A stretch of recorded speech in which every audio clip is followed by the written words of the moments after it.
Lackawanna neighborhood on the west side, a person in a pickup truck shot and killed a man who was riding a motorcycle.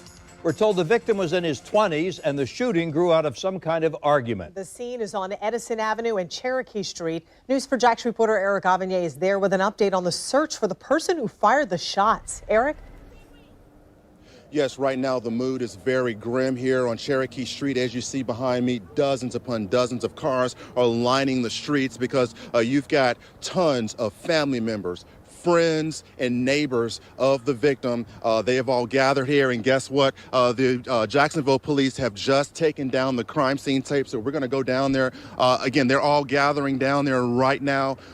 They're trying to get to where the actual shooting took place. They have already, of course, removed the body. There's just a few Jacksonville police officers that are on scene. They're kind of just basically maintaining the area, but again, all the crime scene tape has been taken down. Here's what we know so far. We know that several hours ago, Jacksonville police were called to the area in reference to a shooting. When they arrived, they found one gunshot victim on the ground. According to what they have told us in an earlier briefing, the shooting was a result of some type of verbal altercation between the victim and some person or persons who were inside of a black SUV or dark colored SUV. Of course, they're still looking for the shooter, but right now, as you can see, this is the scene. We're going to take this a little bit further on down here because, again, this is where everything took place. You've got quite a few family members down here, relatives down here.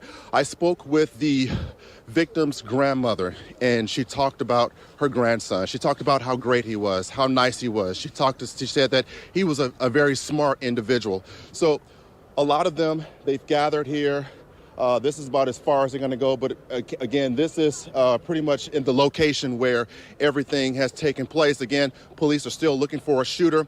And I want to also let you know that we've spoken with many neighbors out here, many of whom are obviously afraid of retaliation because the shooter has not been captured. But many of them say they heard those gunshots. I want you to listen to what one woman said. She said she was in her house when she heard about 15 gunshots.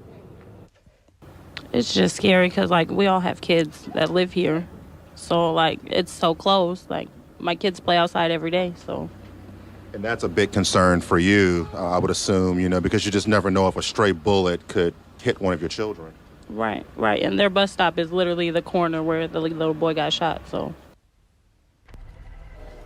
Again, back here live, you've got a neighborhood on edge because they have not found the shooter. And of course, again, you've got many family members, friends, and relatives of the victim who have gathered here at this location. Of course, we're going to have more on this tonight, later at 10 and 11. Reporting live in from the Lackawanna neighborhood, Eric Avanier, Channel